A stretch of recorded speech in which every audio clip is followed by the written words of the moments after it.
Post-World War II, nations like Germany and Japan lay in ruins despite their formidable military investments. Germany, with its advanced Wehrmacht, suffered 5.3 million military deaths and widespread destruction. Japan's cities, including Hiroshima and Nagasaki, were decimated by atomic bombs, forcing unconditional surrender. These nations faced not only physical ruin, but also a complete loss of global standing. The scars of defeat reshaped their identities, proving that superior weapons alone couldn't secure victory. After military defeat, nations turned to economic survival. Post-war Germany faced hyperinflation and the Marshall Plan's conditional aid, while Japan's economy collapsed under Allied occupation. Trade embargoes and reparations crippled recovery. The U.S. imposed strict sanctions on Cuba in 1960, costing the island nation $130 billion over 6 decades.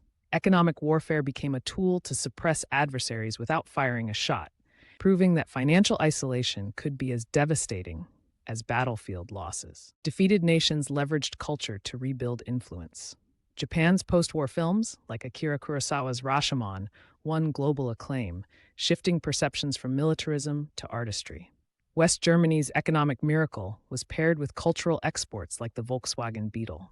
Cuba, despite U.S. sanctions, spread its revolution through Che Guevara's iconic imagery and salsa music.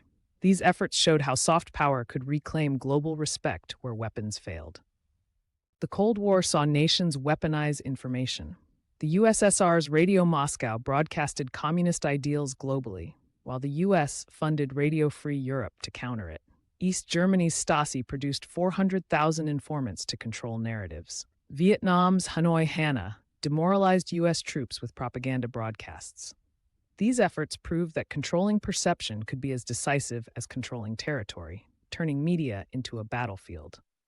Neutrality became a shield for war-weary nations. Switzerland's non-alignment spared it from both world wars, while Finland balanced NATO and USSR interests during the Cold War. India's non-aligned movement, founded in 1961, united 120 countries to resist superpower pressure.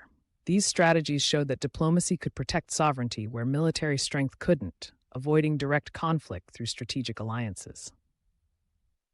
Defeated nations pivoted to technological rivalry.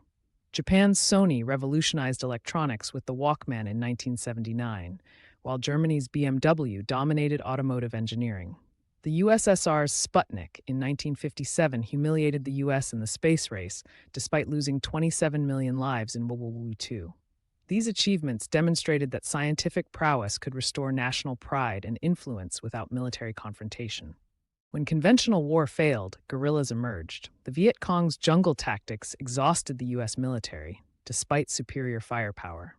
Afghanistan's Mujahideen, armed with U.S.-supplied Stingers, forced the USSR's 1989 retreat. These asymmetric strategies proved that small, adaptable forces could defeat superpowers by exploiting terrain and morale, rewriting the rules of engagement. Winning the narrative war became critical. The 1968 Tet Offensive was a military defeat for Vietnam, but a PR victory, turning U.S. public opinion against the war. Poland's Solidarity movement used underground newspapers to challenge Soviet rule. These cases showed that media could amplify resistance, making global sympathy a weapon more potent than tanks. Nations like Japan and Germany now thrive through economic and cultural influence, not militarism. Japan's GDP ranks third globally, while Germany leads the EU. Vietnam's post-war reforms lifted 45 million from poverty. These recoveries prove that resilience, innovation, and diplomacy can achieve what weapons alone cannot: lasting legacy and peace.